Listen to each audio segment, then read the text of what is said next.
I don't know what's the public, what everybody is saying, to be honest, in the public event.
Richard, you have to mute yourself in the Hangout.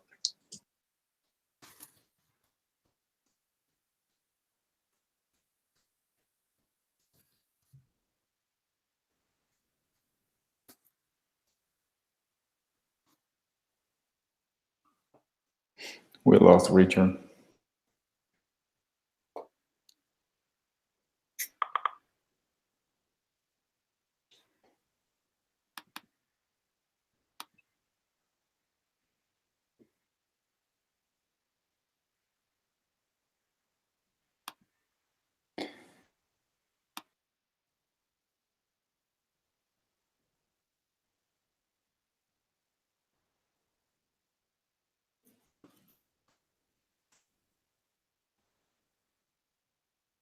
I'm about to send the final email, so everybody has the link, and I think we can start, right? Well, what does my screen says? 5 minutes.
All right.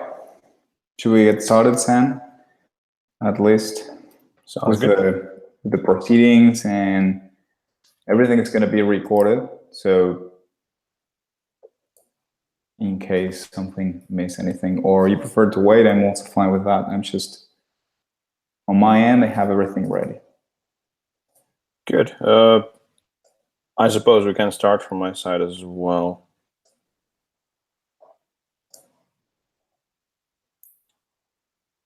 Cool. Let me, come on.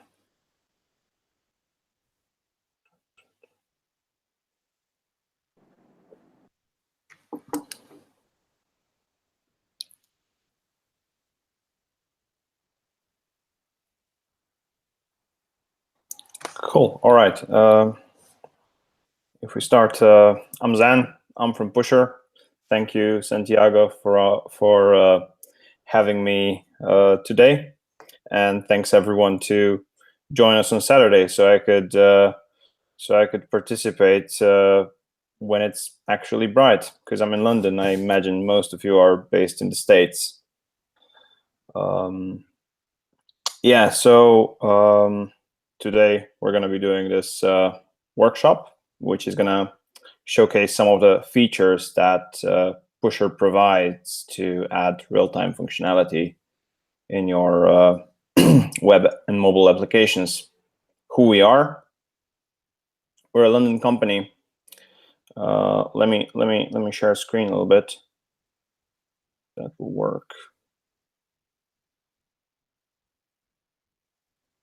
Can you see it? Yep, we can. By the way, I'm Cool. taking all the questions, so don't worry about it. Nice. Yeah, so we're Pusher. We're a London startup that has global audience. Companies from all around the world use us, from New York Times, GitHub, to some like really big project that they're building with us. What we do is we facilitate real-time messaging. We allow you to send broadcast messages in real time to hundreds of thousands, millions of concurrently connected clients. What does real-time allow us to do? We have this use cases page. So people use us for a lot of gaming use cases, and one of them is also real-time trading, which is coincidentally what we're going to be building today. But there's tons of use cases. If you wanna read more of what you can do or get any more ideas, we also have this tutorials hub on pusher.com/tutorials, where you can search any technologies. Like you can do Django, for instance, and we only have 2. There is lots more on the JavaScript side, but but yeah, you can find all sorts of different use cases and ideas for what you could be building. And yeah, so as a thank you for having me here, sorry, let me disable the screen share. As a thank you for having me here today, I want to offer some Pusher swag to anyone who asks any questions. So please go and ask questions, and I'll make sure to send some swag to you. And yeah, I suppose we can proceed with the rest of the workshop, Santiago. Great. Okay, so to get started, welcome everybody again. I see that people is slowly starting to join. The idea of today is, as Zan says, we want to do some real-time work. I kind of feel for web development that sometimes it feels like we're still in the 90s, right? That it's really hard to integrate, or it seems really hard to integrate real-time technologies to our websites or our services in general, because it's not just for websites.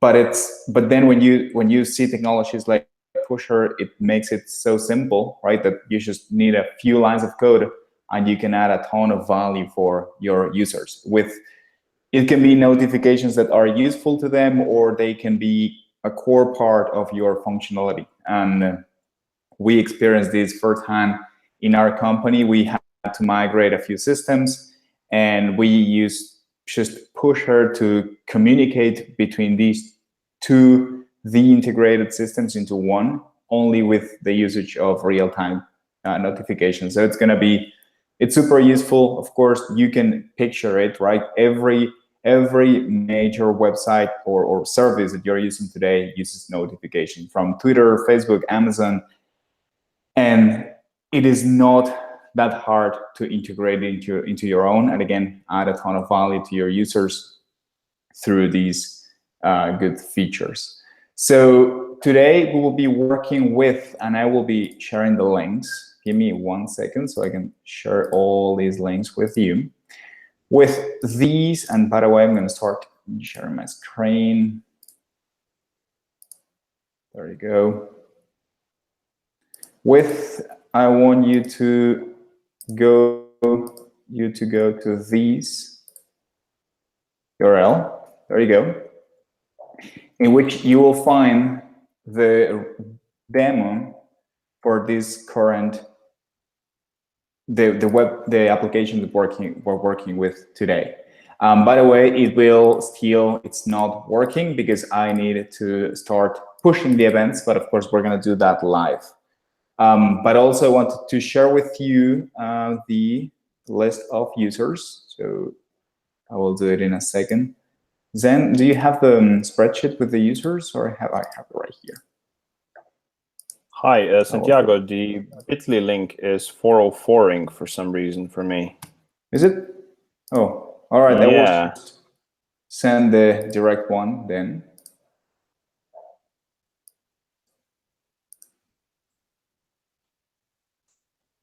It worked here, so maybe I sent. Okay. It's DJ Pusher. So there we go. And I also, these list of users will let you, everybody, play around with the app as we are live. So these other one users is right here. So those are the things we need. With that, we're gonna get started, and I'm gonna start showing you some code for all this. So the idea of today is to start working with a Django app, show you how to do the basic setup. Of course, it's hard for us to know what's your current level and knowledge of Django in general, and Python. So we will try to go with the basics, but of course you might have extra questions, or you might know a little bit extra. So I want you just to communicate with us. If you have questions, let us know. I think it's still 404ing. Is it? It's also for me, yeah. Maybe it's something on the permissions side. Not sure what's going on. So I will. It seems to be working for you, but not for me or anyone else. Yeah. So I will just share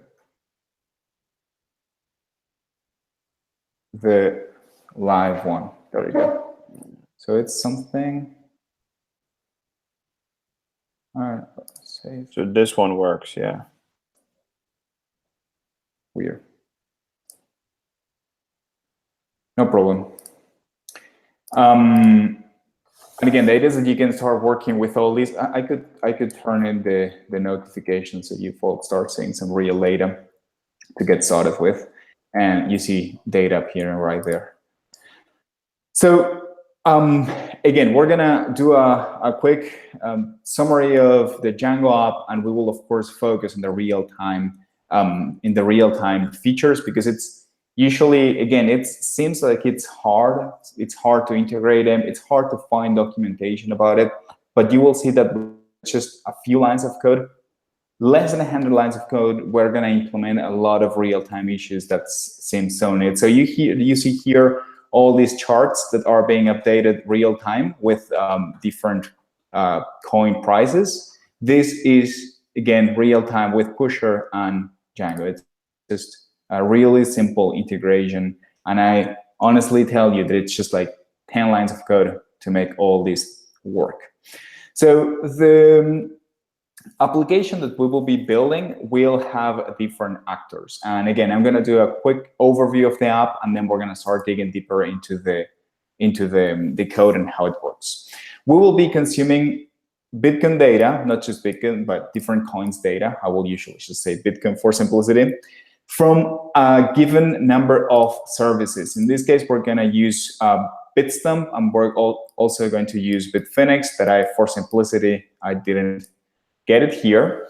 And what we're going to do, what we need to do is send real-time updates of prices to our users, right? So these are our users, and we will need to send those notifications or those updates with prices as we receive them. Of course, that we need to rely on one of these services, right? We don't have a database. We need just to rely on the service to feed us the data, and we will just make that available to our users through, in this case, Pusher. This is the one that is going to make all the magic happen. In this case, this is going to be what it's known as a public channel. And Zan, feel free to interrupt me here and, of course, provide more details. The idea of the public channel is to, of course, it will allow anybody to join. And we're going to differentiate between public channels and private and presence channels in a few minutes as we start introducing those two. The idea, again, is that this is a public channel, so everybody can join and everybody can get notifications. That's why all of you are probably seeing this website with all the same data that I'm seeing, and you're receiving that data live. If you open your console in Chrome or Firefox, you will get all these notifications because I actually left the debugging trace on purpose, so you can see the data that we receive constantly. The code for the workshop is right here. I will share it with you later too. I still have all the credentials inside on purpose, so you see it clearly working, and then I will remove the credentials and make them environment variables, but I didn't want to complicate it as we begin. So let's get started. How do we publish the prices, the price updates constantly to our users through this real-time app? For that, we don't have Django integrated yet. If you see clearly the actors here, we have the exchange, our script, the one that I will show you in a second, Pusher, and our users, and that's it. There is no Django, there is nothing else aside from that. And let me start with the first channel that I opened, that was the one from Bitfinex. And I started with Bitfinex on purpose. We're going to see also Bitstamp. The idea is that Bitfinex has an API based on WebSockets. And this is basically all what Pusher is simplifying for you. You know, all the WebSocket integration. Even though there are different real-time technologies, you can do real-time without WebSockets.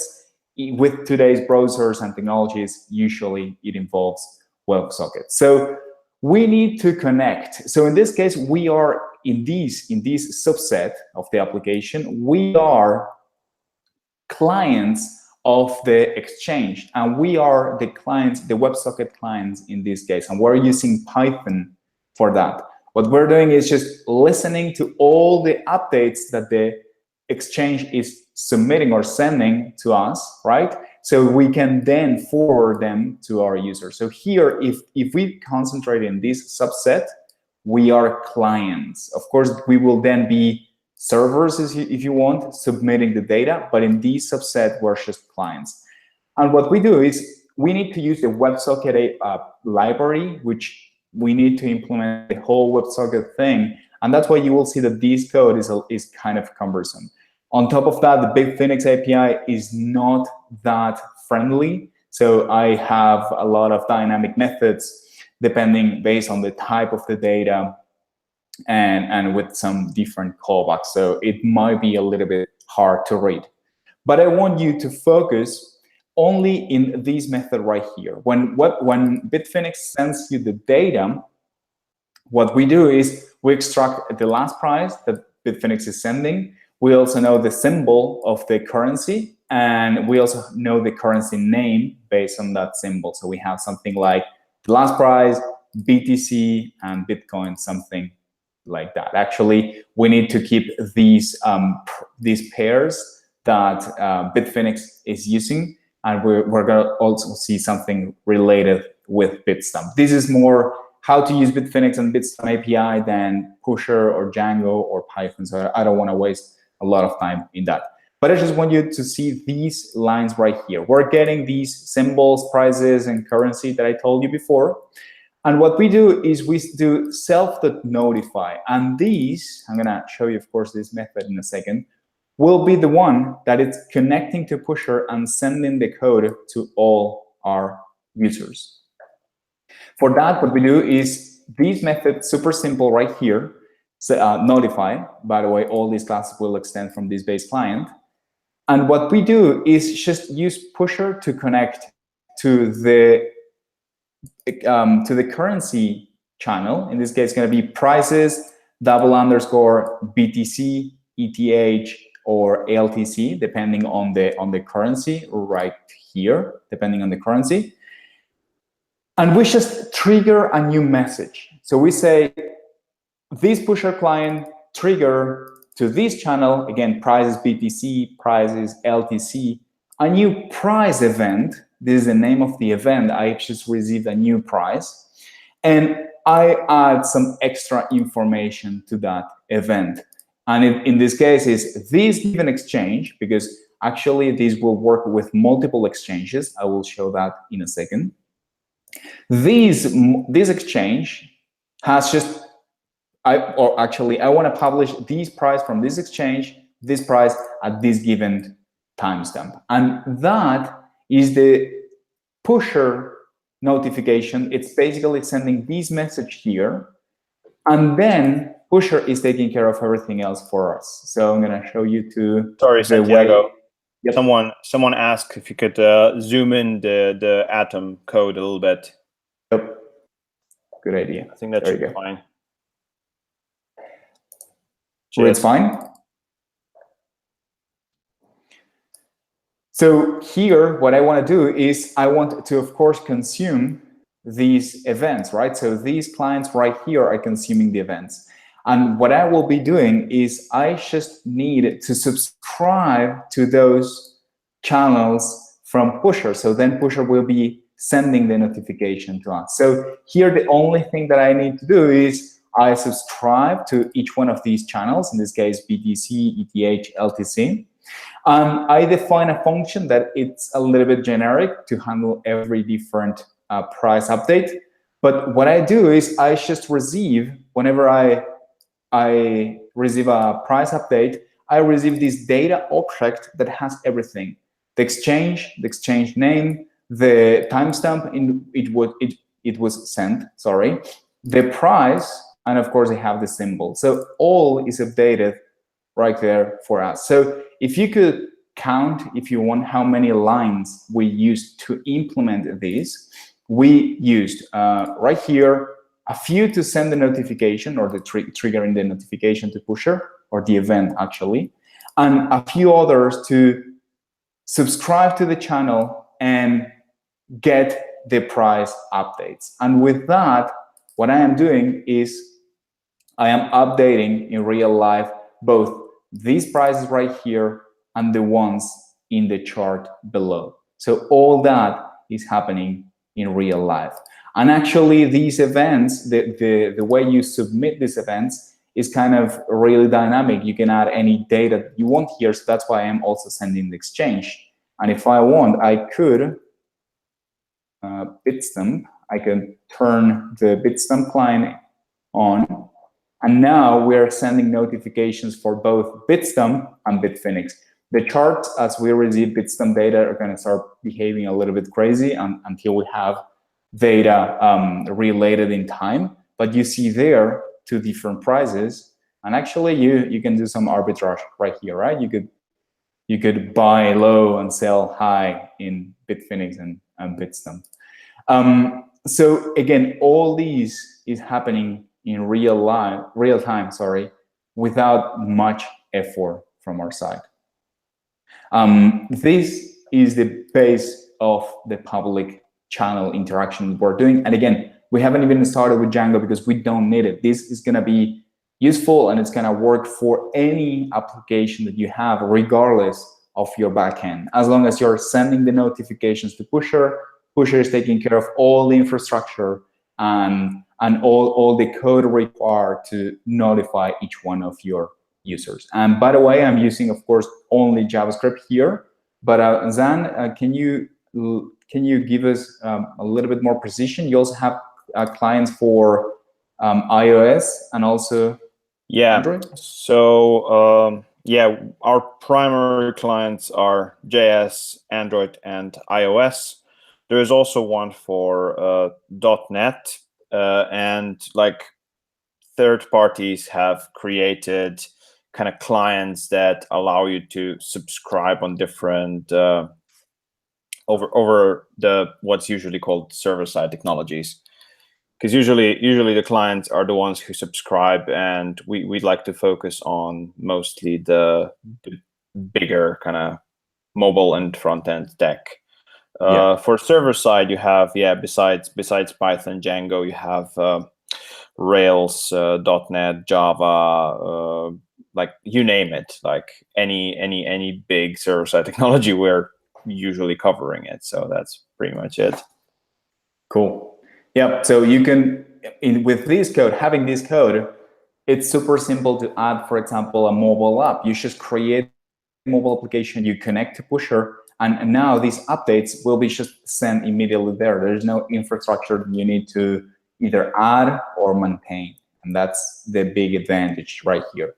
I don't know, again, we don't know the experience of everybody here, but if you'd have to support all these infrastructure on your own, it's incredibly crazy. You have to create all the web apps that will need to connect all the WebSocket technologies with all the different kind of progressive web apps. So you could start serving applications at different levels or kind of backfilling if WebSockets are not supported. So all that is being taken care by Pusher in this case. We just need a few lines to trigger the event, and then we just subscribe to the events with the technologies that are already existent.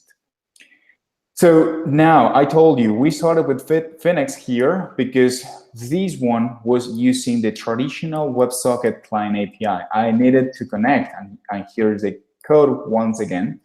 I needed to connect using the WebSocket module, because of course I'm using a WebSocket. And if you check again the code, it's kind of crazy because all the dynamic handling that I had to do. In contrast, Bitstamp, this other exchange, is actually using Pusher to submit the events or to trigger the events based on, in this case, they are live trades, no price informations, but we're using them anyways. So if I want to connect to Bitfinex with my script, with my Python script, I am a traditional, regular, plain old WebSocket client. But if I want to connect to Bitstamp, now I'm using the Pusher architecture. So now I'm a Pusher client. So pretty much this is a great scenario to show you the parallelism and the comparison between raw technology that we have to implement everything on our own, and also, of course, the one with Pusher. So if I show you the Bitstamp client, you will have only how many? 40, 35 lines of code. This is all contained within, in this case, my incredibly zoom in viewport. You can see the whole code in a few lines of code. All is handled by Pusher. What I do is I just connect to Pusher, I bind to the event right here, I subscribe to the event live trades from Bitstamp, live trades of Litecoin, and live trades of Ether. That's it. Anytime I receive an event, I will be executing each one of these methods. So the Bitstamp / Pusher interaction, they will send a trade event on this channel, and I will be handling with these functions that are actually these ones right here. So everything is already parsed. I don't have to parse any data. I just create I kind of how to say, I hydrate the JSON object and just notify my clients with the new price. So again, this is a really good comparison between the regular WebSocket raw API and of course the Pusher API, when I just get the data, notify it, and I can forget about it. This is the same thing that we're doing with the JavaScript code. If you check the JavaScript code, we're doing the same thing. We're binding, so we have a channel, we have 3 channels actually, BTC, Ether, and Litecoin. We have 3 channels also in our Python application, and we are subscribing to those channels and listening for a given event.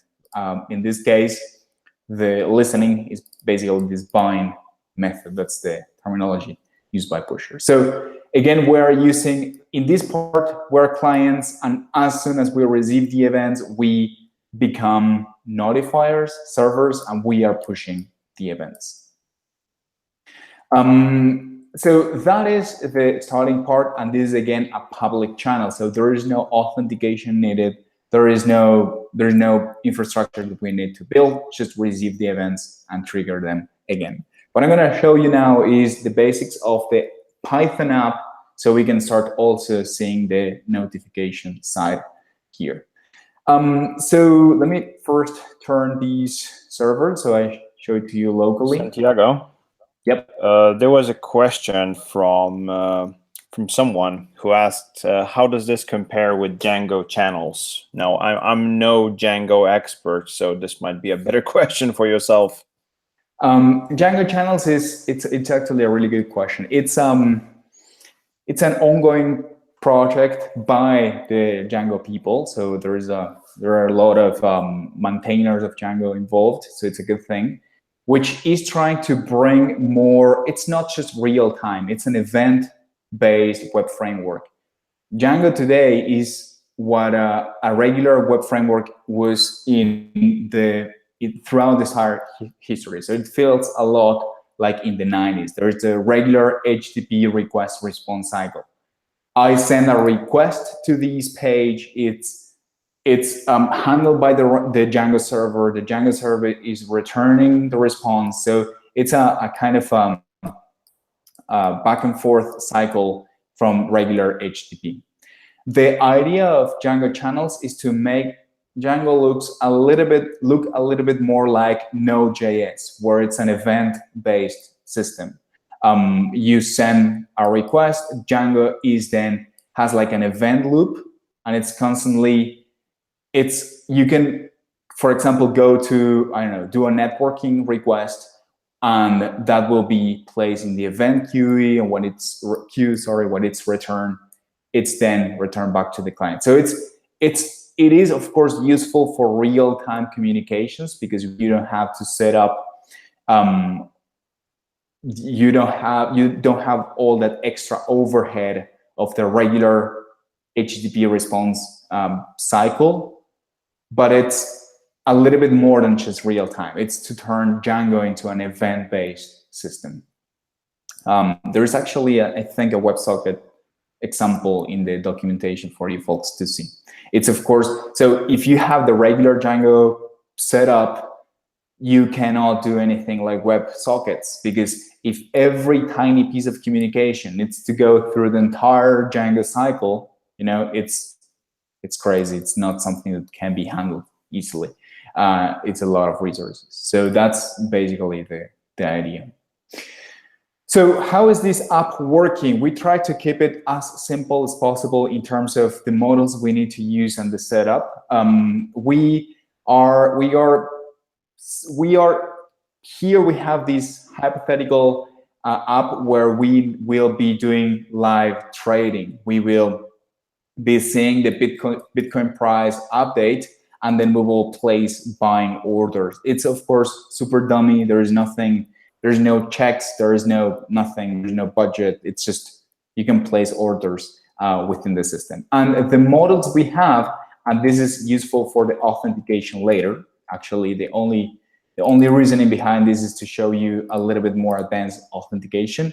It's this coin monitor theme that it will associate people to a given coin. So I will be, for example, subscribed, or I will be in the Bitcoin monitor team, and Zan is going to be in the Ether one, and Jordan is going to be in the Litecoin one. So there you have many people or traders joining one of these teams. And of course, not all of them will have privileges to jump between teams, right? So I, for example, might not have privileges to operate in the Ether team. So I will, of course, also, there is an authentication happening there. The app, aside from the models, which again are super simple, we then have these buy operations that just are created by a user for a given currency, price, amount, and a given time. Super simple. Aside from that, we have some authentication happening from the Django application. So each one of these users need to be authenticated, and that's why I share with you that big spreadsheet, which when you can just play around with all your users. So I am here, and I see that all these users, are currently working with the same within the same team.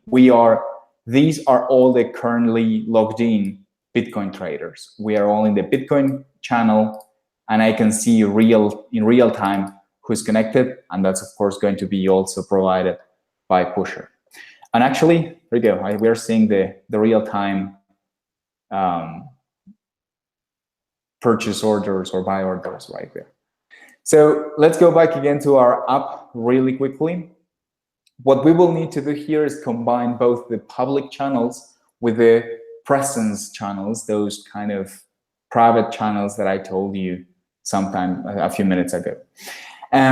Basically, everything here is going to be provided by public channels, so we're still subscribed to the same public channels, but we also need to subscribe to the private one, because, for example, to see who is currently logged in here, so for me to see that Victoria, Maria, and this Jordan, they are logged in right here, of course that I need to have the right privileges. Not everybody can see who's connected, in this case, to these private, it's actually called presence channel, right? There is authentication happening there. These views, the ones that are creating and updating these pages, are super simple, and you can find them all, the code, in the views.py file. So in terms of Django, building the Django app, it's incredibly simple. You have just a few views that are rendering a few templates, populating those templates with the result of a given set of models, the con monitor team one and the buy operation for each one of them. It's going to be interesting to see how the notifications are going to be sent within the private channel. All right, and I'm going to show you that in a second. So the first thing is I'm going to show you a diagram of how this is supposed to work. So for these private channels, I'm going to use here private, but remember that these are presence channels. Using private because it sounds better to new users. So you always keep in mind that you need authentication for this. The idea of these presence channels is that, again, there is data that's going to be shared privately. So presence channels are basically private channels, but they also have this concept of people that is currently subscribed to a channel. So we don't only have the advantages of having private communication and events, we also have constant updates of who is joining the channel, who is leaving the channel, and who's part of this channel at this given time. So this is really neat, and it's actually what we're using to build, for example, these lists right here. The way it's going to work is we will be dealing with two different users. We have, of course, the regular users that in this case they are joined in a given team, and we also have another user that is trying to log in here and kind of take a peek at these data without being authorized. So we will try to cover both cases. The idea is that whenever a user tries to connect to a given channel, it will, of course, go to Pusher saying, I want to receive updates on, for example, the Bitcoin private channel or presence channel. Pusher then needs to figure out if it should give privileges or not to that user, right? And for that, you will, of course, need your app. In this case, you need your Django app. If you remember from our public channels, the Django app wasn't involved in any operation. It was just everything was handled by Pusher plus our scripts, and that was it. In this case, we do need our app to grant the access to the users. So in this case, when a user connects, it tries to subscribe again to the channel, and Pusher here will be the one issuing the request to your server saying, I have this user right here, for example, user 3, that says that he or she has access to this channel, or is actually asking for access to this channel. In this case, we're going to say that it's the presence channel for Bitcoin trades. Very good. Can I authorize them or not? Right? Simple. So here, your Django app has the entire infrastructure and all the mechanisms you have in your Django app to figure out if this user should be able to log in or not. You know who the user is, what, in this case, what teams they are subscribed, etc. You know all the information about the user to either say yes or no. You will actually not just say yes or no, you will actually provide a little bit more information.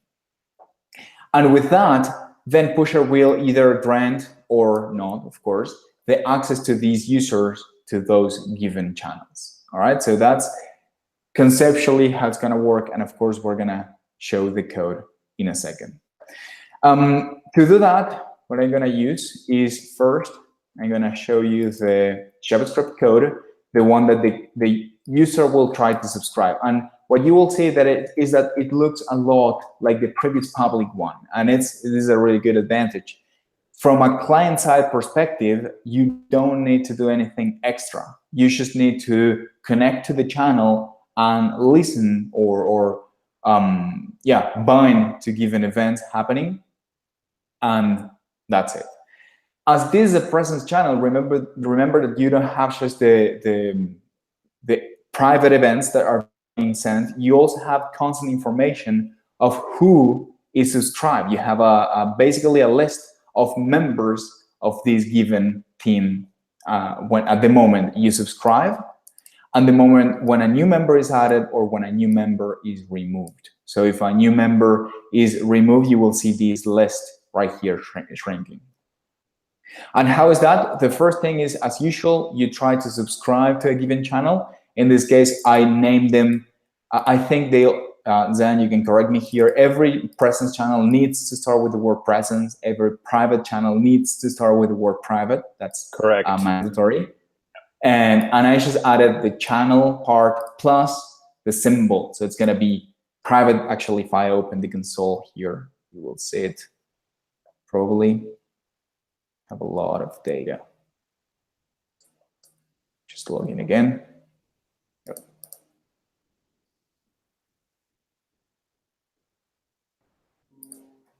There you go. So we are subscribed to the public channels, and I should be also subscribed to, where's the name? I cannot see it here. Presence channel BTC. So you see it's just one of these presence channels per each one of the cryptos. So what is happening here is, if you check the front end of both the private ones or the presence ones and the public ones, there is no difference. The client code looks entirely the same. You subscribe to the channel, which happens to be presence, but doesn't change anything. And from there, the only thing that you do is you listen to events. In this case, I am listening to an operation event. Every time someone tries to buy a given amount of one coin, in this case, Bitcoin. So for example, if you folks try to buy something here, I will see the real-time update happening right here, because again, I am listening for the, where is it? Here, operation event. This is the one that I'm sending. But aside from the one that I'm sending, Pusher is sending a few special events, we could say, that it's, first of all, whenever you're just subscribe to the channel. And of course, this will be triggered only if the authentication happened, right? So if you have the right privileges, you will be connected here. And it will also give you a list of all the members that are currently subscribed to the channel, right? So with that list of members, I am just building this one right here. Pusher is also telling you what's the ID assigned to you. So you can, for example, do something like this. In this case, this little user icon is associated only with my current user. So everybody else, I can differentiate between my user and everybody else with that ID feature. Here, from the member data that Pusher sends, you have this my ID variable. And with that, it's just about building the list. Everything else is just awful JavaScript with jQuery code. We try to keep it as simple as possible. When a new member is added, you of course have the ID, the data of the new member, right? So in this case, we're sending full name, email. I'm going to show you that in a second. And of course, when a new member is removed, you also have information of the member to remove it. So client side, it's the same thing as a public channel with the additions, if you want, of listening to these special events. If you want, it's not needed. You can, of course, skip it. Listen to these events sent by Pusher with member notifications. All good? Any questions?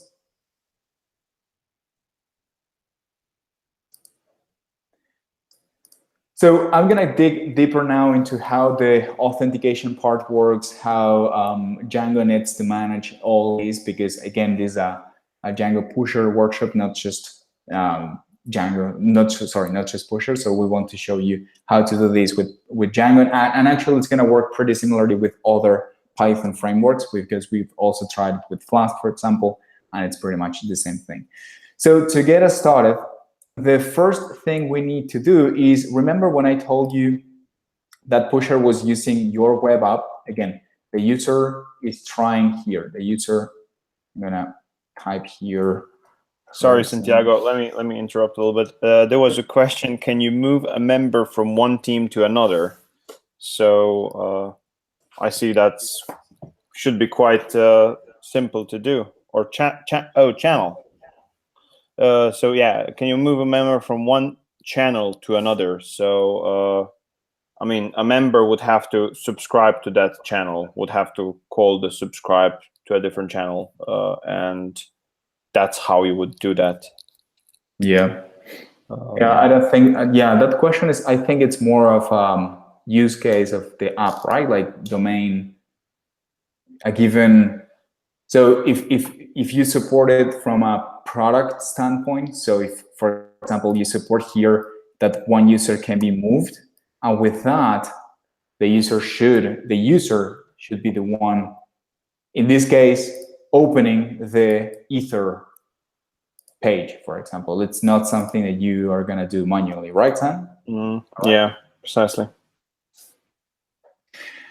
So here what we're doing is we have the user trying to log into our presence channel. And again, Pusher is using us, right, as a support to basically authenticate or authorize, to make it more precise, the user the access to that given channel. And what we will try to focus now is this part right here, what Pusher is sending to the Django app, so you can then answer with yes or no, I will allow or not these users access to this channel. The first thing that is going to happen here, Pusher will send a regular post request, and actually it's kind of also using your browser, the user's browser for that, so you have cookies and access to headers and all that. The important part here is that your Django app has also a few security measures, so not everybody can send just regular, for example, post requests. In this case, Pusher is, throughout the user, is sending these post requests, and as you might know, it doesn't matter if you don't, because that's the idea of this workshop, to explain these things. Django expects you to have a cross-site request forgery token with every post request. You can look for these later, and we will of course try to give you a good sense of this, but I mean more details. But it's a basic security measure that it's implemented in, I think, every framework. Usan, I don't know what framework you use, but I think the ones you folks will use will also have something like cross-side request forgery, right? It's basic standard authentication Pretty much, yeah. mechanisms. The idea is that, so how can you prevent a given other user, in this case, to send a post request on behalf of this user, for example, saying, I want to delete my profile, for example, to your page, or actually, I want to sell all my Bitcoins to, I don't know, to Jordan for only $1 per Bitcoin. How can you prevent that? I mean, after all, these are all just post requests, right? It's just HTTP. So this user is saying, I want to sell all my Bitcoin for only $1 to this address, please. And I am this given user, right? He's claiming to be that given user. And of course, you have your regular authentication mechanisms.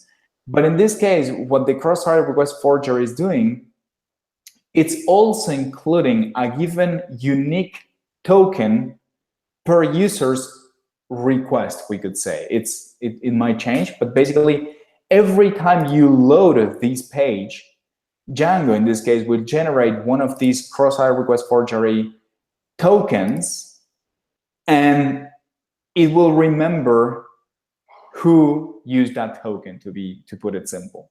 So your next request, if you want to do something, you will need to include that token. So the Django app can be certain that this user has a token and this user doesn't have it, right? So this user doesn't have a token. So the next time it tries to make a request, it will, of course, fail. So it's a kind of a basic mechanism used, again, in every framework. And in this case, it's, of course, used in Django. So how can we Sorry, there was another question. Yeah. So is it like PGP? PGP. I don't think, I mean, with PGP, you have to send the token to be encrypted. You mean PGP like email, right? Is that the question? Probably. I think so. There is no encryption happening here. It's just the web server, and this is actually called cross-side because, of course, in this case, what it can happen is that, let's say I build a brand new website that it's gonna be called something like awesomecatpictures.com, and I'm posting every day really cute cat pictures for free, and people don't understand why. You know, it's like there's no publicity, there are no ads. I'm not mining cryptos. I'm not doing anything in this website, and I'm just publishing cat pictures. The trick is that within this website, I'm including a little chunk of JavaScript that it's sending a request to pusher.com saying, hey, I want to buy, again, I want to sell all my Bitcoin for only $1 to this address. And this is where the trick is happening with my website. It's of course, a malicious website. If, for example, Zen is looking for cat pictures, but Zen doesn't have an account in this service, it will, of course, just say 404, I don't know who you are. But if some other user that does have an account in this survey logs in to see these cat pictures, the JavaScript will just send a request with this user's browser, because the user is logged in two different tabs, right? In one tab, it's logged in the service, and in the other tab is looking for a cat picture. So in this one right here, the user will send the request, and it will be a valid request by the given user. So how can the website prevent these issues? idea is that the website is again generating a new token, a new unique token for every user. So if you go to this other tab, the one with the service, you will find the token. But of course, there is no way that other tabs, in this case, other websites open within the same browser, they don't have access to the token. So whenever there is an important request being made, because you don't need it for every GET request, whenever there is an important request, the user must include the cross-site request forgery token. And by the way, this is included by default in every Django app. If I log out right here and I show you, for example, this simple login form, you will also find, where is it? Right here. CSRF middleware token, you find the token generated in that place. So this ugly chunk is the token generated, and it's unique for my given user.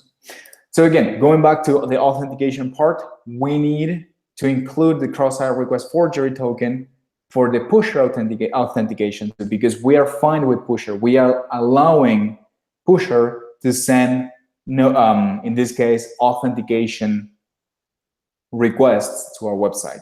So what we do is when we create the pusher object, and you can of course read more in the documentation, but it's pretty straightforward. What you do is you can include a given list of extra headers to submit whenever pusher is trying to authenticate your user. And this is kind of interplay between pusher, the browser, and also Django. Django is expecting, by default, it's expecting, actually this is a good example. It's expecting the form that is being sent to have an input with this name, with the value, or it's also a kind of a fallback mechanism. It's also expecting, or not also, but it can also check for headers sent with these names. So this name is important. If you put out other name, Django will not consider it. In this case, it needs to hold this name, and of course, we need to make available the token. How do I make available the token? Pretty simple. Let me show you the code. Every template rendered with the regular render method in Django, in this case, the view right here, you have the render view, will include a variable called CSRF token. So for example, as you have information of the current user logged in this template right here, I know who is the currently logged in user. Well, the same information, or actually in the same line, in this case, the cross-site request forgery token is included right there. So what I do is, before I create, or while I'm creating the pusher object, I say, please, whenever you're trying to authenticate, send this header with this value so the app can know who you are. And finally, I'm also explicitly saying to pusher, what's the URL that it needs to use to log in? And that URL is actually, where is it? Right here, pusher auth. So in this case, it's going to be pusher auth. It will not work. 3, but it's a URL. And let's just focus in the view so you folks can see how it works. Right here. So we have, and here it's kind of a combination of kind of technicalities with also the product that we're trying to handle, right? And the data of our user. In this case, I need to check a few things. I need to check if the user exists in the database. Oh, sorry. Django will take care of checking that cross-site request forgery, for example. And in this case, I also need to check if the user is part of this given team, because maybe this user right here is, I don't know, Zen, that only has access to Ether, and he's trying to get into the Bitcoin channel. So what he will do is send the notification, kind of do everything behind the scenes, trying to replicate the authentication, but I also need to check again the team. So I'm combining technical things from the framework, like the cross-site request forgery, with HTTP authentication, including the header, and also application level or business logic, if you want, on top of that. The view is rather simple, I would say, because we combine first the regular Django authentication. So if the user is not authenticated, that for us is a no-go. I mean, you cannot get forward if you are not authenticated. But if the user is authenticated, in this case again, is Zen, who he does have access to the Ether channel, we will need to check if they have the right privileges for this given channel. So when the authentication works, Pusher is telling you, this is the user, you have that information, but it's also giving you two more pieces of information. One of them is the channel that they are trying to connect. So Pusher is saying, this person is trying to connect to this channel. And with that info, what we do is, in this case, I'm just splitting the channel information, and I'm getting the current symbol. In this case, I remember that the channel was named something like presence channel, BTC, or ETH, or LTC. So with that, I am just making a simple SQL query, and I'm checking, is this user part of this given team? And if the user is part of that team, what I will do is authenticate it correctly here. And of course, if is not a team member, I will just say that the request that they have no privilege to access that given channel. If everything works, there is a little bit more of technicalities here to keep in mind, and this is related to Pusher too. You must build this object or this dictionary containing the channel name, the socket ID, this is all provided by Pusher, and you also need to add extra information about that user, and finally make it go all through this authenticate mechanism. So Zan can probably knows more about this, but basically Pusher is taking all this information, right, and it's generating a unique token to that will authenticate. Yep. So yeah, that's essentially the library will kind of encapsulate most of the token generating logic, which is it's actually specified on our docs if someone wants to look at the protocol itself, but the library is there, so you don't have to do that. If someone has any questions about this, I'll be happy to just answer them afterwards. But yeah, like just ping me on the chat, and I'll try to my best to answer it, or by email afterwards if you have any other questions. Cool. Yep. So I think there is there was a special piece of documentation exactly with all these mechanisms, and actually pretty much describe. You need to kind of adjust it to Django in this case, because again, the values will change from PHP to Django to Ruby, but the mechanism is the same. So again, the important part here is that we need first to combine the information provided by Pusher with our own business logic. We need to figure out who the user is. Here you can put any other information. So for example, is the user's account, I don't know, confirmed? Has the user confirmed the email? One check that you can make. Is the user a staff user? Because this is a privileged channel. And again, any check, business logic level check that you can make, this is the place to do it. If everything is fine, then you need to go through Pusher to authenticate your user. But in between, if the channel is a presence channel, you also include kind of soft information, we could say, about the user. You need to say, and this is kind of required, right? The user ID, and also you can add extra info. Here you can put whatever you want. I am putting email and a few other details of this current user. So with this information, the Pusher API will then give you information about the members. Questions about that, anybody? I'm not keeping an eye on the chat, to be honest. Oh, cool.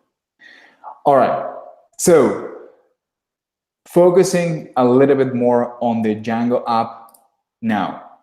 The idea of the events, right? And this is where, aside from the authentication, where we will need a little bit more of Django work.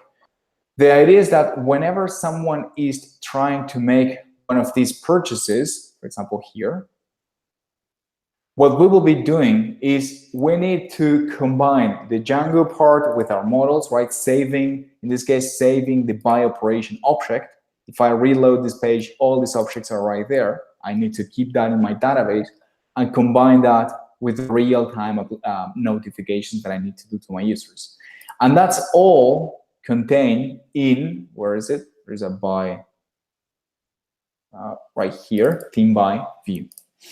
The JavaScript code is simple. I want to point it so you can see it later where it's located, but we don't need to go over that. It's just a simple post request saying what's the amount and what's the price for that. The Django view that will handle that, the only thing that it needs to do is make sure that all the business logic is checked. So for example, if the user can, I don't know, buy in this given team, if the user is authenticated, we're just covering that with the login required method. Everything else, do the actual business logic. So in this case, I am creating or generating the object that basically holds this buy operation. And finally, we are sending the notification. So if you check closely, the new, let me see if I am logged in here. So if I try to buy, I am Victor MLs in this case. If I try to buy that, you see it appearing right there. But this wasn't generated from our database. This was generated entirely from the pusher interaction. There you go. So we're having a few more. If I reload the page, now it is generated from our database. So that's the kind of back and forth interaction that you need to make sure you handle. In this case, when a new buy operation is created, I don't want my users to reload the entire page, right? I just can immediately send them the notification. And I do that with a simple trigger event. It was pretty much the same thing that we did with our public channels with the Bitstamp and Bitfinex API. We noticed in the clients, Bitfinex and Bitstamp clients, when we noticed a new price that the exchange told us, we just sent a trigger notification. In this case, whenever we know that a new user has created a buy order, we just send another notification. In this case, the channel is again presence channel dash Bitcoin, Litecoin, whatever. And the name of the operation, the event, is operation in this case. So a new operation was added, and this is the data that we're sending along. We're saying this user, and we're adding a lot of information here, try to buy for this price, this amount at this given timestamp. And with that information, we're building these new rows right here. So in terms of the Django, if you want, application, this is extremely simple. The only thing that you need to do is make sure you have your business logic correct. You were doing that already. And now to integrate the real-time features, you just include these small pieces of code. Make sense? Questions?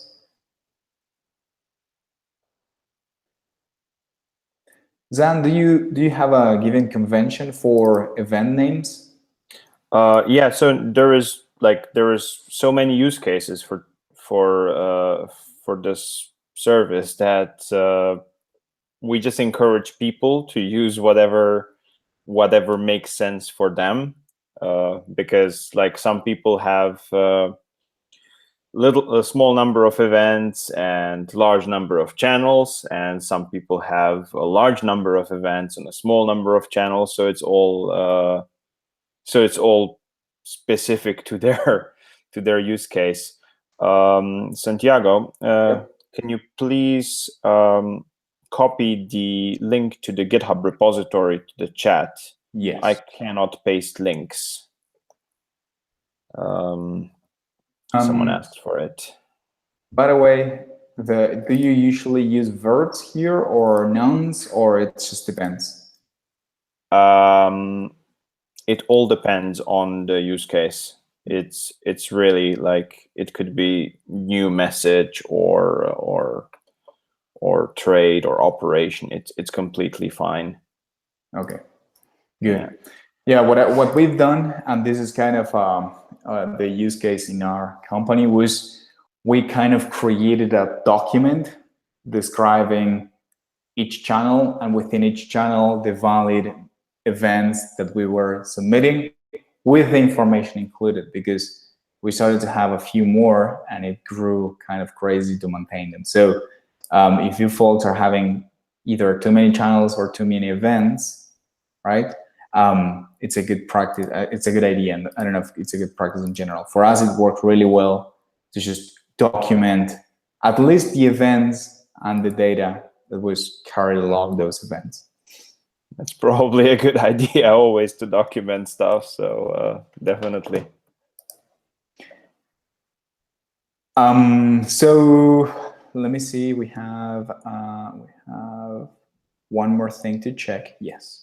So finally, and this is Django integration with Pusher, and of course you can borrow these techniques for everything else. And it's about the settings that I told you that they were public for this given event. I will of course remove my application after the workshop, but I want to show you a good practice to include all your, in this case, the settings for both for the view and for the JavaScript application. First thing is you need settings that are right here. You need a given set of configuration variables for your app. In this case, for you to, for example, trigger events, you need the API key and the app ID, I think, and the secret key, right? I don't remember which keys you need, but I think you need everything, right? But the important part is that you need like your password. You cannot trigger, because in other case, I could be triggering events for Bitstamp, for example, saying Bitcoin price is $1. And of course, they want to prevent that. Sorry, yeah. So yeah, can I just jump in? So the secret key and the combination of API key and secret key is what authenticates yourself as the owner of the Pusher application.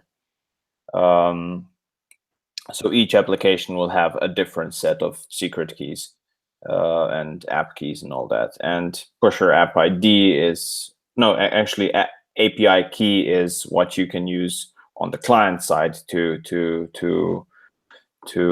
log in and subscribe to public channels.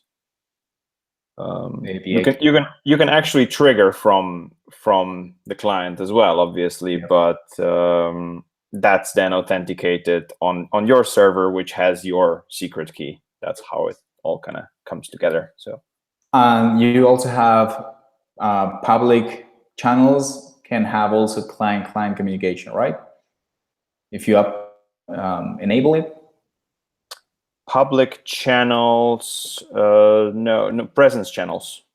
Oh, presence channels, good. Yeah, only presence channels support triggering client events, but you need to enable them in the dashboard. Maybe in the end we can spend like 5 minutes to just go through the Pusher dashboard, and I'll explain how it all works and what you can do with it. Yeah.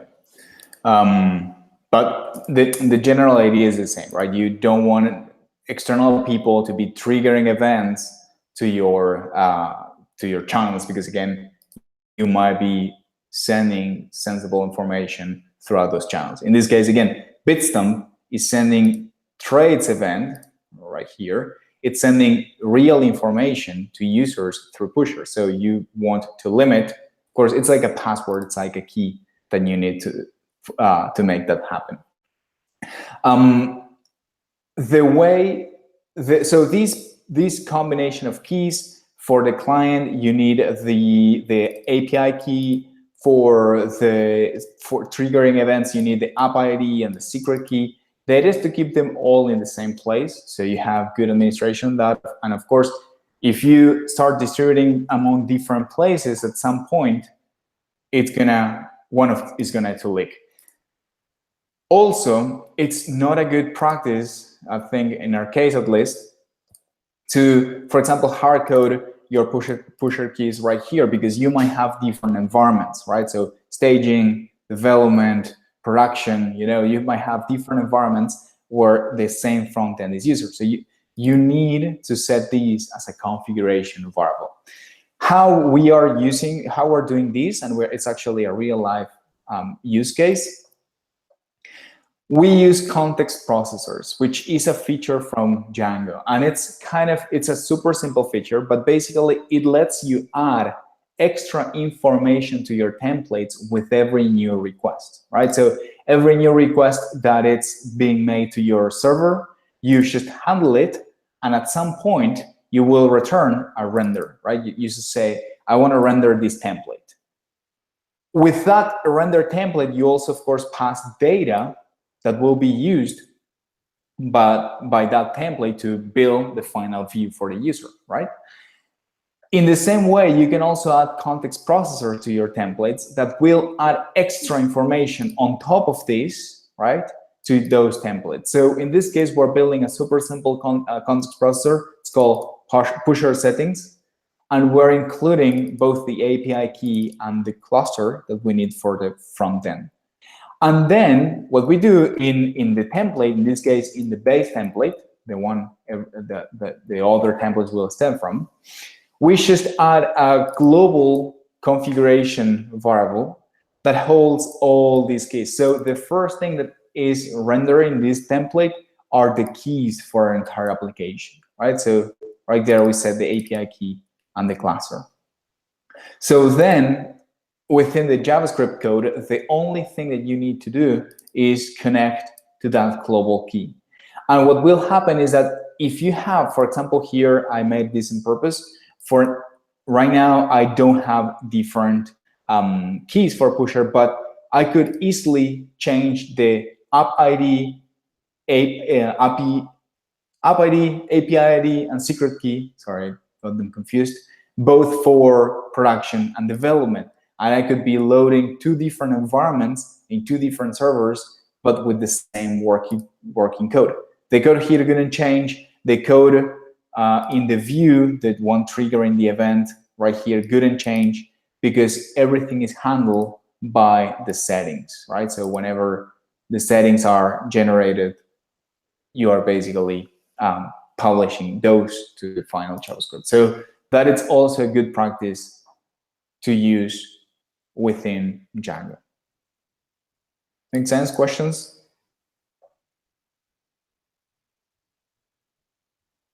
No questions at the moment, so I think we're good. All right, cool.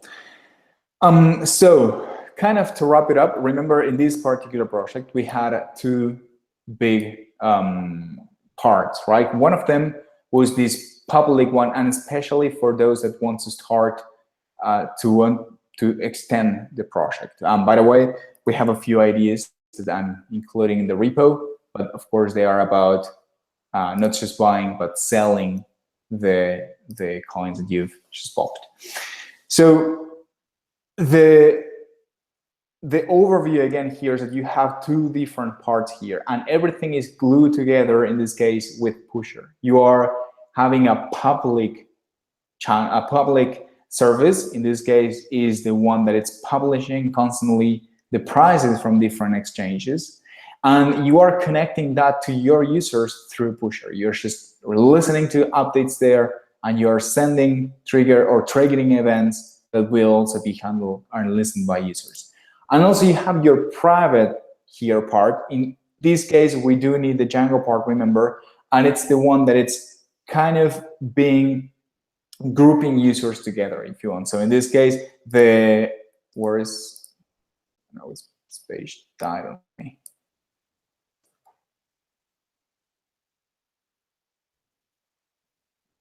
Sorry, I don't know what happened.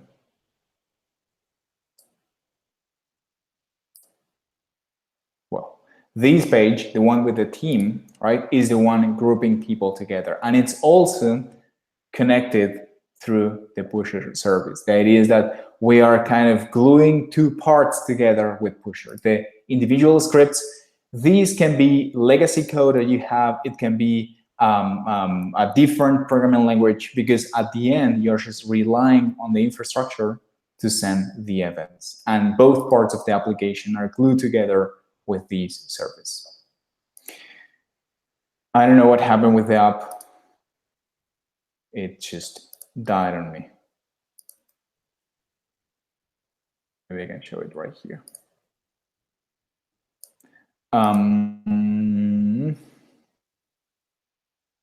So Zan, anything else you would like to add in terms of technical things? I think we've covered pretty much everything in just 1 hour and 10 minutes. Yeah, that was really impressive. Yeah, I think like we covered pretty much everything that there is to cover. It's a simple but kind of powerful service. So it's got few features, but you can you can use them in such a variety of ways. This is just one of them. Maybe what we haven't covered is the support for webhooks. That's what you often have on the server side, where Pusher tells you, basically it calls your server with any events that are happening on Pusher. So like if you have client events enabled, so if someone is sending messages back and forth, you can configure a webhook to trigger to your service, and you get all of those events.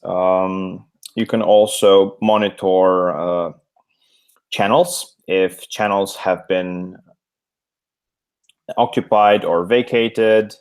So that's like another way of doing presence. For instance, if you have more than 100 people, you can create a channel for each person, and then just count the number of channels that have been occupied. So that's kind of the last big part of the Pusher service that we kind of have. Yeah, I think apart from that, we've covered pretty much everything, Santiago. So yeah, if anyone has any questions, just shoot, please. And yeah, that's it. We can also go through the Pusher dashboard just to show you how you set stuff up. So I can take over the screen. Oh yeah, you have your sharing. Cool. I'll do that now. Share. So okay, we're at the Pusher dashboard. I'm gonna go to rmotr.com just to show you how it will work. So at the moment I'm logged in, but you can access it from there. It shows you when you're in, it shows you like all the apps that you've configured, all the messages that you've sent today, which is really few.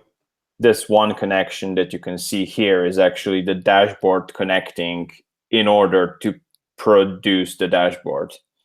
So that's that. You see all the apps. I can create a new application. So it's a name, rmotr workshop. There's a bunch of clusters out there. This option here is create apps for multiple environments. This allows you to do exactly what Santiago was talking about before. So you can have staging, production, development environments, and they'll just be created for you. So they'll have each will have their own set of keys and all that. And then you select your front end and back end technologies. So Actually, there is a Django one as well.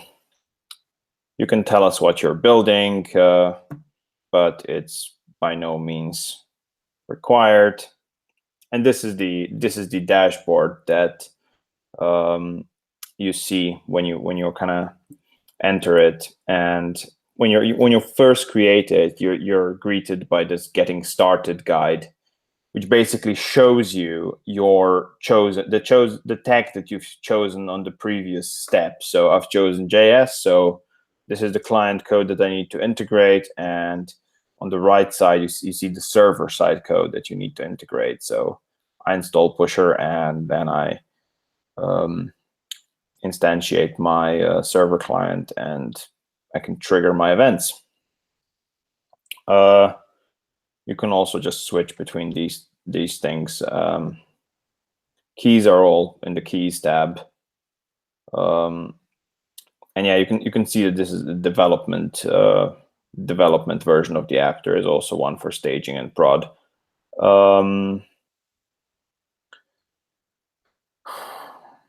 Yeah, the debug console will show you all of the events that are flying around. So I can trigger stuff. I can actually, if I open this in a new, let's see.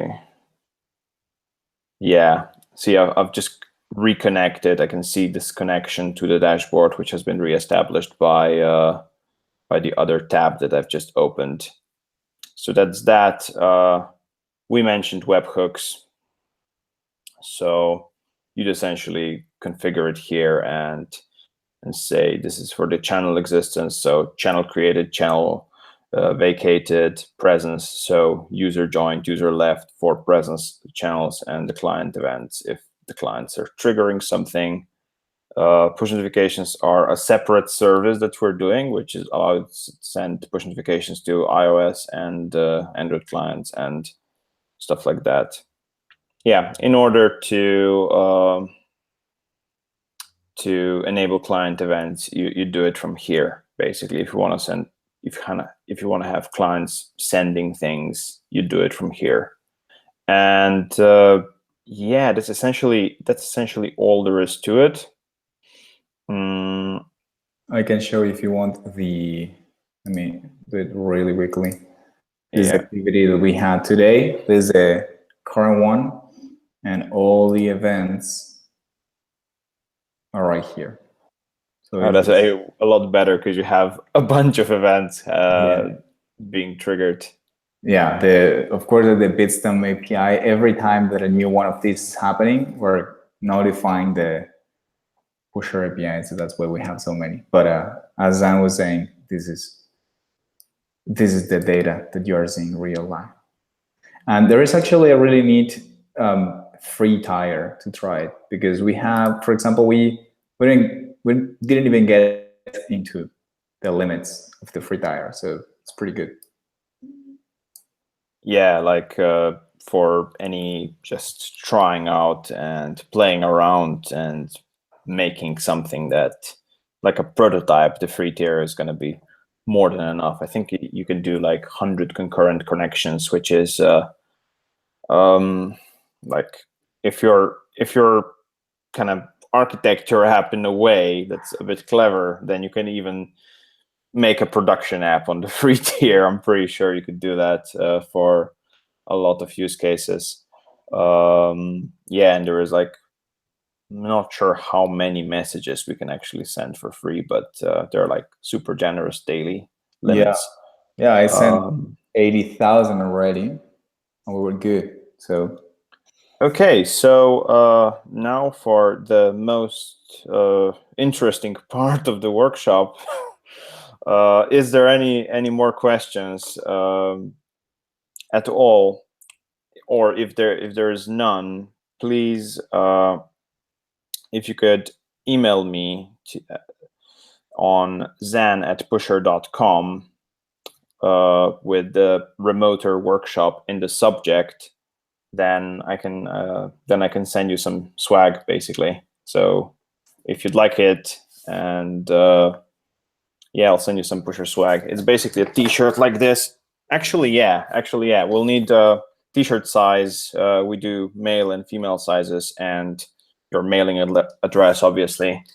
So if you're interested in that, let me know, and I'll make it happen. Nice. I just added all the details. Cool. All right, folks. I think we are done. 1 hour and 20 minutes. We did really good. Yeah, cool. You can go have a Saturday afternoons and doing Do you sacrifices ship to for the Japan? company. That was a question. Of course we do. We ship worldwide. Yeah. Cool. So yeah, just email me. Put like remoter workshop in the subject line, and so I don't, because I get quite a lot of emails. Gonna be good. Cool. Awesome. Thank you, Santiago. This was a great experience, and thank you everyone who's joined. And maybe we'll do something like that in the future as well. All right. All right. Cool. Goodbye, Have a good everybody. one.